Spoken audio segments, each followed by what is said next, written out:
Representing Curtis Mayfield's Curtom label, four young men who we feel are a safe bet for superstardom. From the Bay Area of Northern California, let's get some hands together, gang, for the Natural Four.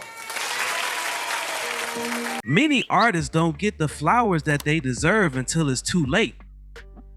In today's video, I'll focus on one of the most overlooked and underappreciated groups of its time. The centerpiece of today's video is all about the Natural Four. Before we start, let's be sure to leave a like on the video, subscribe to the channel, and push the notification bell to be sure you won't miss on any more uploads. Now without further ado, let's cue that intro.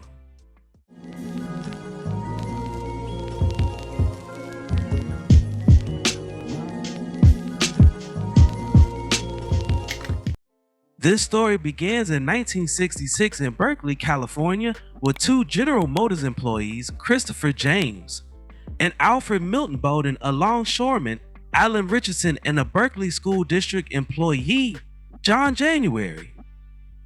They explored the idea of singing professionally for approximately a year and a half before Fred Ivey volunteered to manage them in 1967.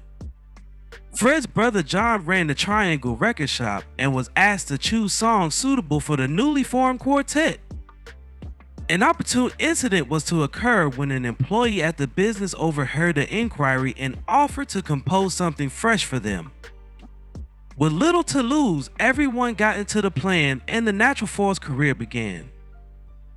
They signed their first contract with a local company named Bula Records. They first released two singles on Bula, Did This For Me.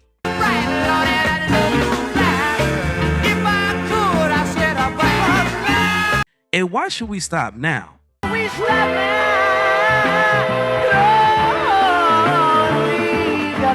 These singles performed well in the San Francisco and Oakland regions.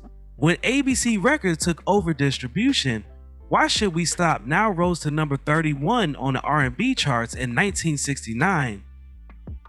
At this point, the lineup included lead vocalist Chris James, Alan Richardson, John January, and Al Bowden. Three more releases followed on ABC, The Same Thing in Mind.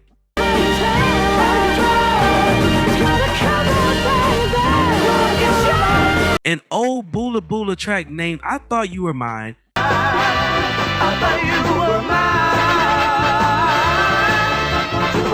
and a remake of The Temptations' Message from a Black Man.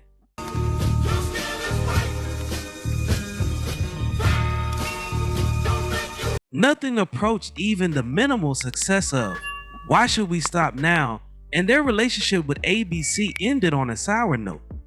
In 1971, they recorded a one-off single for Chess Records, Give a Little Love,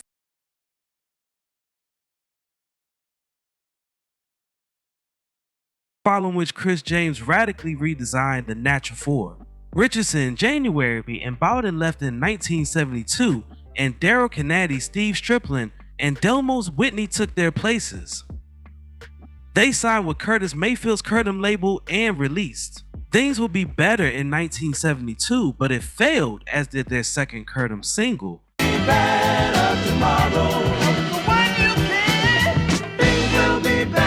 Eddie, You Should Know Better.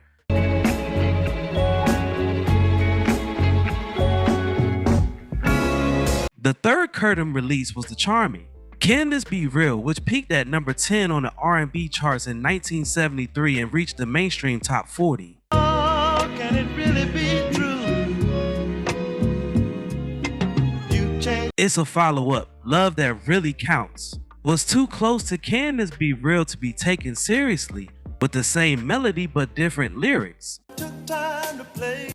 There was nothing new that I wouldn't try.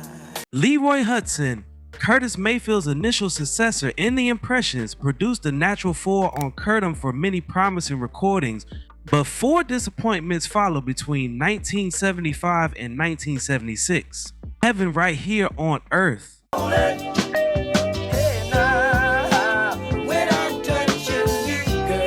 Love So Wonderful, Wonderful, just so wonderful. It's the Music, It's the music. and Free. To fly around like a bird in the sky. Curtom published 3 albums by the group: The Natural 4, Heaven Right Here on Earth, and Night Chaser.